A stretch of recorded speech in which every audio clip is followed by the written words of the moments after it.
Dear Jennifer Lopez, I am writing to inform you that we expect an overall revenue growth of approximately 10% over the next 3 years. However, we are facing a challenging situation where 5 out of 10 employees are expected to retire within the next 3 years. In addition, we are expecting high staggering costs associated with our personnel expenses. We kindly request that you consider finding solutions to address these challenges. Sincerely, Gerald Anderson, Actuary. Hello? See me in the office.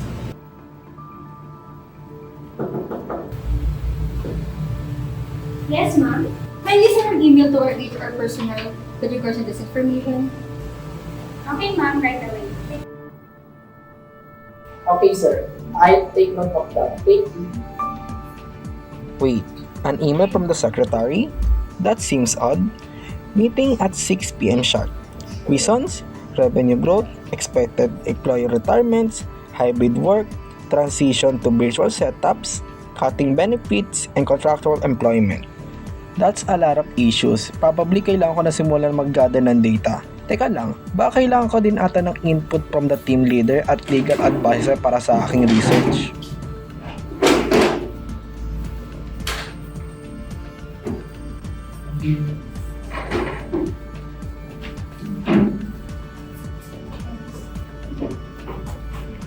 Okay, everyone, let's start your meeting. Thank you everyone for joining our today's meeting, no? We have some few important topics to consider regarding our company's current situation and some potential changes that we are considering. To give you an overview for our today's agenda, here's the following topic we need to consider. First one is the company's revenue growth and workforce changes. The second one is telecommuting and office closure ideas. The third one is the healthcare cost and benefit discussion. And the last one is transitioning to a contract-based workforce. Do you have any suggestions or recommendations with regards to this matter, Rachel? Good evening, everyone. Upon researching about the company concerns, there's a lot of things that need to be considered before proceeding to our actual plan. And please take a look about the data that I gathered. Ma'am, Mr. Secretary, Ms. Attorney, and Mr. G. Thank you. So, let's talk about the retirement of 5 employees. So, we need to have a mentor-mentee programs so that may pasa yung kanilang knowledge to our junior staff. Tama, but is that enough? Anong other considerations natin? Hindi kaya sila mahirapan mag-step up? The plan 1 is to pair the retired employees to our younger employees para naman matransfer yung kanilang skills and company-specific knowledge. Pero aside from that, kailangan natin mag-provide ng additional training para sa mga ating junior employees para naman maging ready sila sa mga complicated or complex tasks. Pero I think yung malaking issue dito is yung commitment ng both mentors and mentees. Kasi for example, nag-retire na yung ating mga senior employees, baka mawalan sila ng time para mag-invest para dun sa pag-mentor nila.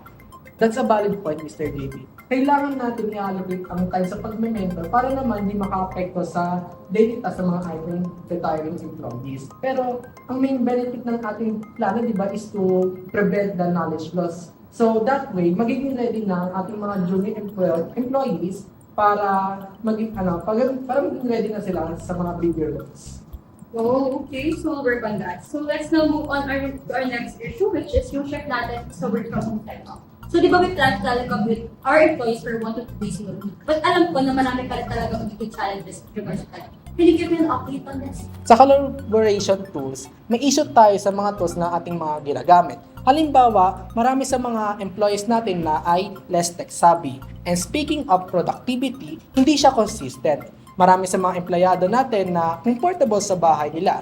And some of our employees are not, since di sila gina-guide ng structure or system galing sa office. Oh, I noticed that too. But what can we do to prevent those things? We need to provide additional training for our collaboration tools, especially for those less tech savvy. And I think it is time to provide work from home policies, such as things like work hours or expectation to our availability ng mga employees natin and how to track those employees' productivity. aside from that HR, I think aside from the policies and the tools that we need to prepare, I think we also need to focus dun sa team dynamics natin. No? Kasi mahirap talaga makipag-collaborate kapag hindi tayo nagkikita physically. So, big issue talaga dito yung team bonding, di ba? So, talagang hindi natin maghanap ng ways to foster connection kahit online lang. I agree, no? We really need to keep that in mind and keep everyone engaged. So now, for our next topic, we have here the cutting of compensation benefits. So I know that we're already experiencing financial growth. However, I am really planning kasi to reduce or fully eliminate those benefits just to manage your cost. You know, cutting the benefits could cause a serious problems. Baka may mawalan tayo ng empleyado o sa makabilang kumpanya ng ating mga employees, which could cause the mawalan tayo ng mga loyal employees. And baka may mag-file ng breach of contract or unfair labor practices. I agree with Mr. Miliano. Under the Philippine Labor Code, compensation benefits are considered part of the employee's right. If you reduce or eliminate them without proper process, it could lead to legal problems. You need to follow the due process and of course, you must inform the employees ahead of time. So it's not as simple as just cutting costs. There's legal process involved. Exactly. You can just remove the benefits unilaterally. You need to explain the reason for the cuts and of course, give them proper notice. Kailangan may consultation with the union or workers' representative if applicable. And if there are significant changes, kailangan din mag-consult sa DOLE. So, kailangan talaga natin planuhin ng maayos ang gagawin natin regarding sa pag-cut ng benefits. So, if you wanted to cut the benefits, kailangan natin mag-provide ng solid legal and communication plan. Understood. Okay, let's move on to our last concern for today, which is the shift from regular employment to contractual employment. So, given the situation, it might help us to manage our costs. But I want to know what will be the legal implications of it. Attorney Suya, what can you tell us? Shifting from regular to contractual employment is possible, but of course, we need to tread carefully. According to Labor Code, regular employees enjoy the security of tenure, meaning they can just be terminated without just cause or due process. If you switch them to contractual status, you need to make sure that it's based on legitimate project or task. It is also essential that they are fully aware and agree to the change. So, it can't be a blanket sheet. We need to ensure na yung kanilang work is project-based, hindi same role nung sila ay regular basis pa lamang. Yes, that's correct. And it's important to get their consent. If we move employees to a contractual setup without informing them properly, that could lead to claims for unfair dismissal or labor violations. That makes sense. We need a transparency and proper documentation. We can change employment status effortlessly without due process. Okay, so the bottom line is, whether it's just cutting benefits or changing to contractual setup, we need to follow the law and have a due process and make sure that our employees understand everything at all. So it's important for us to be transparent and give them the proper notice, diba? Alright, I'll work with the legal team to ensure that compliant tayo sa labor laws. And also, para malino yung communication natin towards sa mga employees natin. Okay, so guys, let's take everything that we discussed today. So I'll just schedule a meeting next week so we could come up with our plans. So, meeting adjourned na. Thank you!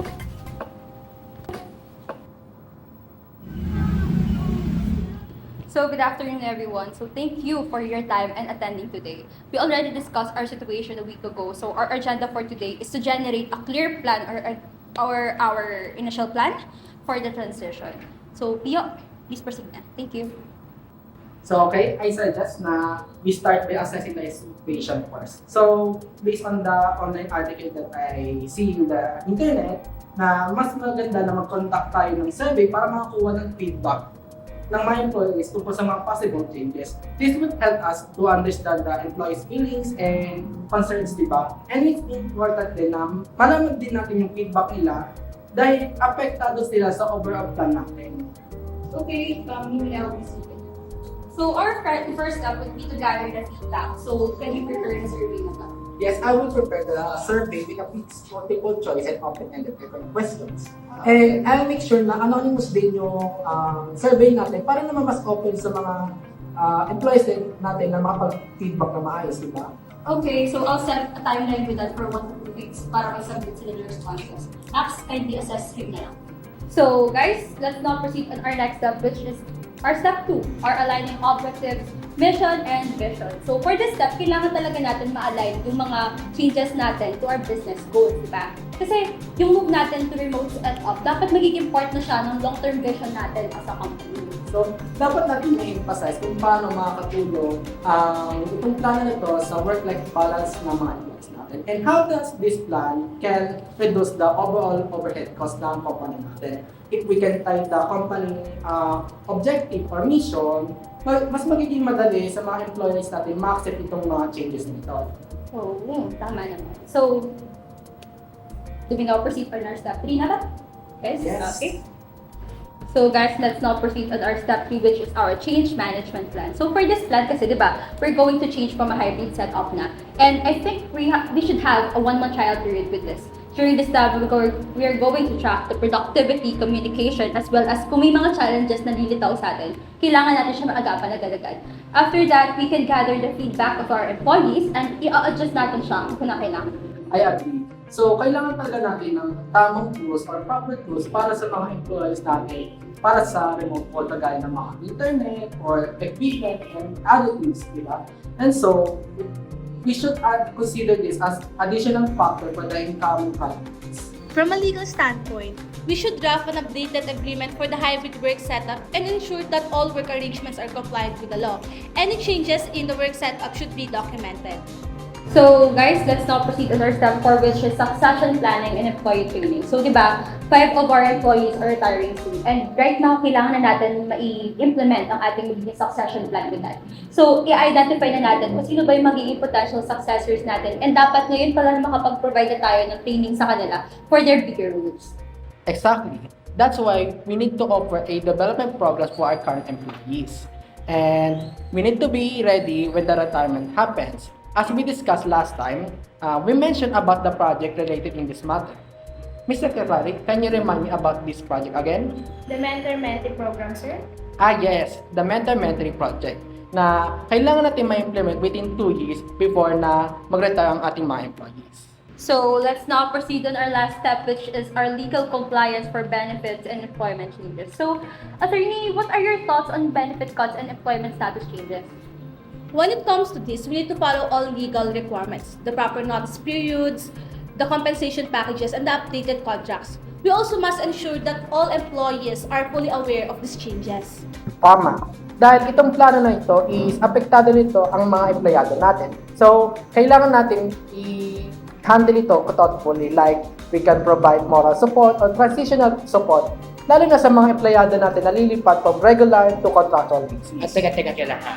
Ano ba yung reason ko bakit nyo gustong i-cut yung benefits namin? Sorry, I'm speaking on behalf of the employees and I think unfair yun para sa mga people working for you. As we discussed in the last meeting, Mr. Dapumos, Ms. Lopez aims to reduce the overhead cost to benefit her company. That's why we're doing this meeting in the first place. You should be aware of that. Okay, let's move on, Mr. Goy. Please continue. So, as we proceed, we need to allocate our resources, whether for training, equipment for setups, and also additional hires para sa makahelp sa transition natin. We should also evaluate the impact of these changes regularly. Perhaps we can do it quarterly basis. Oh, okay. I'll make sure to allocate the necessary budget for that. Let's monitor the progress na lang, di ba? And adjust as needed, especially after our 1-month trial. Okay? Agree. I also check with the employees to see that they are adjusting well and that they are getting the support they need. Okay, guys. So to summarize, our initial plan and steps that would be launching the employee survey, aligning changes with our business goals, run the hybrid work trial, and start working on the succession planning and legal compliance. Okay? That would be all for today. Let's work together para ma-ensure natin yung magiging smooth transition natin. Thank you, guys!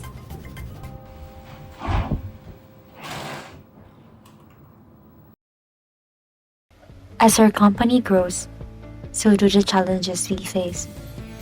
The team is expanding, our revenue is increasing, but with it comes the pressure to ensure that everyone remains motivated and productive.